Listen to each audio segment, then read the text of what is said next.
जिसको अल्लाह के रसूल सल्लल्लाहु अलैहि वसल्लम ने बरा इब्न आजिब की रिवायत में हमें बताया है कि नेक और बद की रूह कैसे कब्ज होती है और उस पर क्या बीतती है। अल्लाह के रसूल सल्लल्लाहु अलैहि वसल्लम एक जनाजे के साथ गए थे।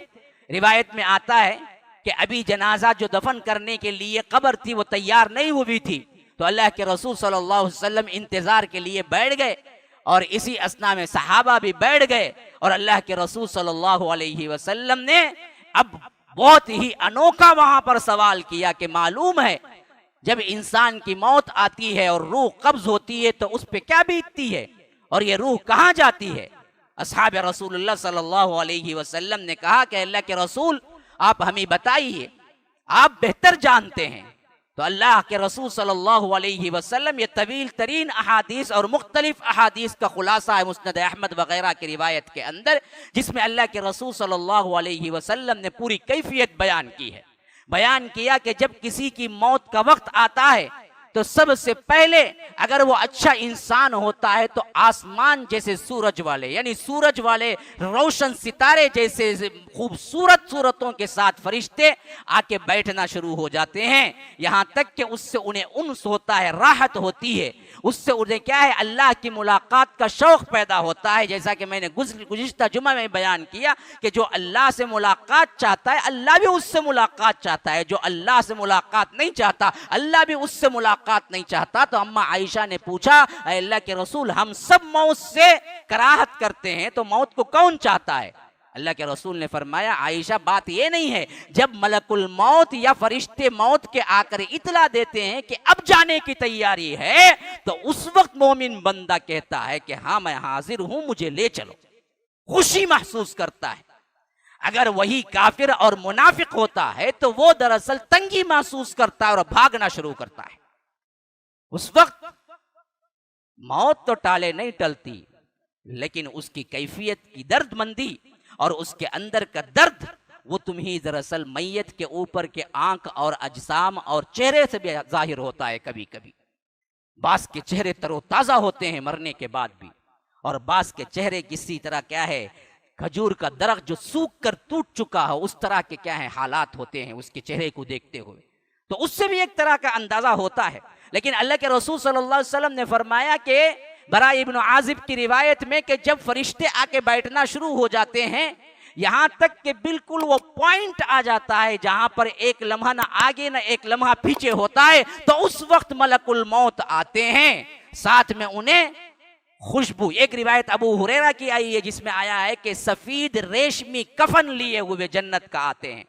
दूसरी रिवायत में आया है कि खुशबू लिए हुए आते हैं और साथ में कफन लिए हुए आते हैं। और आखिरी अल्फाज मलकुल मौत वहां पर कहते हैं आकर, ऐ बेहतरीन पाकीज़ा पसंदीदा रूह निकल।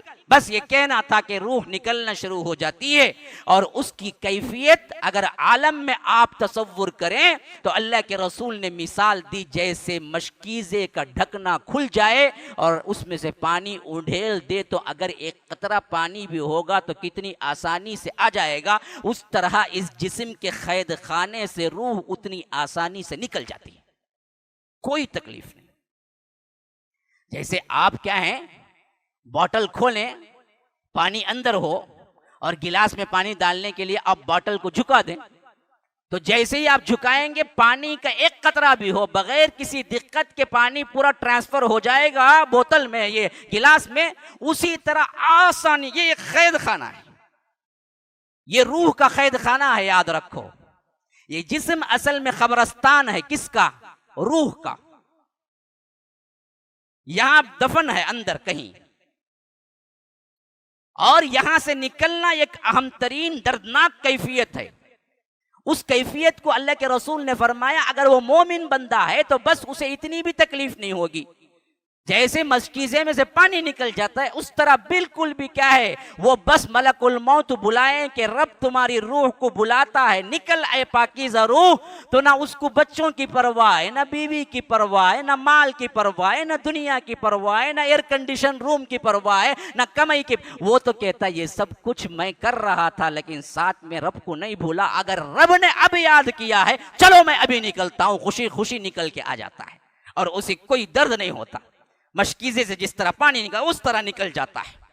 और उस रूह को जन्नत के वो कफन जो रेशमी लिबास में आया हुआ है और खुशबू जो जन्नत से आई हुई है उसमें लपेट कर फरिश्ते बड़े अदब एहतराम से अपने हाथों में लेते हैं। अल्लाह के रसूल के पलक झपकने का वक्फा नहीं होता, एक हाथ से दूसरा, दूसरा तीसरा, तीसरा चौथा फरिश्ता देते देते देते यहाँ तक कि आसमान तक पहुंच जाता है और आसमान के दरवाजा खटखटाता है। वो फरिश्ता जो उस रूह को लेके गया है तो आसमान का फरिश्ता पूछता है किसको लेके आए, क्योंकि हर कस और नाकस को तो दरवाजे नहीं खोले जाते ना जी, ये तो आसमान के फरिश्ते, आसमान के दरवाजे हैं।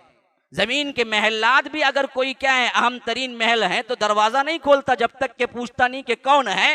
तो आसमान के दरवाजे ऐसे वैसे को कैसे खुल जाएंगे, तो पूछा जाता है कौन है, वहां से वो फरिश्ता जवाब देता है। हदीस के अल्फाज हैं, नाम वो लेता है जो उसका खूबसूरत तरीन नाम था और लक़ब वो लेता है जो दुनिया में उसे खूबसूरत तरीन लक़ब था, वैसे नाम और लक़ब से कहता है कि फला इब्ने फला तेरे लिए यहाँ पर आए हैं, दरवाजा खोलो, ये रब के मुलाकात के लिए जा रही है रूह। तो आसमान का पहला दरवाजा, दूसरा, तीसरा, चौथा, पांचवा, छठा, सातवां, तमाम दरवाजे उसके लिए खोल दिए जाते हैं और ये बुलंदी चढ़ता चला जाता है। यह है अच्छे मोमिन बंदों की रूह।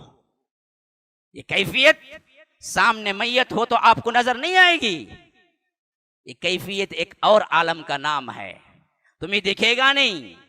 अभी मौत हुई है बाप की, बेटा बैठा रो रहा है, लेकिन उस कैफियत में बाप पर क्या बीत रही है, उसकी रूह के साथ क्या हो रहा है, आपको नहीं आएगा इस दुनिया में रहते हुए तसव्वुर। लेकिन हदीस आपको बता रही है कि यह हो रहा है। अगर ईमान है अल्लाह के रसूल सल्लल्लाहु अलैहि वसल्लम पर तो यकीन रखो और चाहो कि ऐसा ही मामला हम सब के साथ। तो इसके लिए खाली खुली दावे नहीं है, अमल की जरूरत है,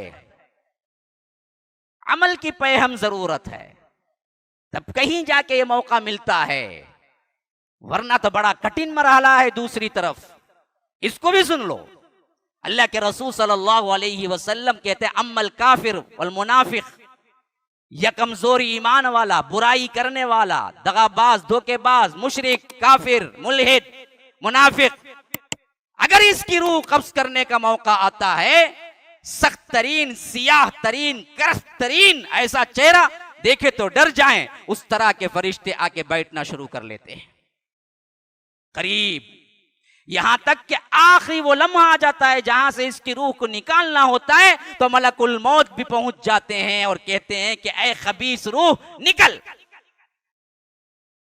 छुपती फिरती थी ना, अब जिस्म से निकल। फिर अल्लाह के रसूल उस निकलने की कैफियत को बयान करते हुए कहते हैं कि मलमल का कपड़ा, जो कि हम क्या कह सकते हैं, जिसको चादर का कपड़ा कह लीजिए, अगर किसी कांटेदार दरख्त पर डाल दिया जाए और उससे उसको खींचा जाए तो जिस तरह अलग अलग एक एक एक एक एक, एक धागा निकल कर अलग अलग आएगा, उस तरह इसके जिस्म से अलग अलग टुकड़े हो होकर रगों के अंदर दर्द दे देकर ये रूह निकलना शुरू होती है। बास जगह तो कुरान जिक्र करता है कि फ़अल्क़ौ सलम मा कुन्ना नअमल मिन सू, जो बुराई किया था इसकी वजह से वो अंदर ही अंदर छुपता फिरेगा, रूह निकालने के लिए तैयार नहीं होगा। तो अल्लाह तबारक व तआला कहता है ये फरिश्ते उसके जिस्म में अंदर डूब कर इसको खींचेंगे।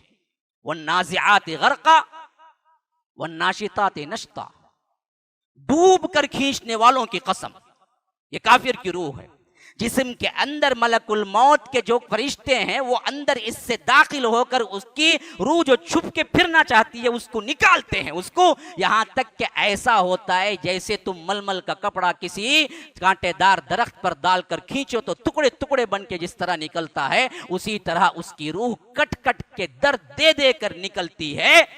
तो जैसे ही निकलती है तारकोल का जहन्नम का लिबास साथ में होता है और उससे ऐसा बदबू निकलती है, ऐसी बदबू गोया के कई दिनों का मुर्दार, उसके अंदर के गोश्त में भी उतनी बदबू नहीं होगी जितनी बदबू निकलती है वहां से, उसमें उसे लपेटा जाता है और आने वाहिद में फरिश्ते उसको ले जाकर एक हाथ, दूसरा, तीसरा, चौथा, पांचवा, छठा, सातवां, यहां तक के आसमान के फरिश्ते पर पहुंचता है तो दरवाजा खटखटाया जाता है।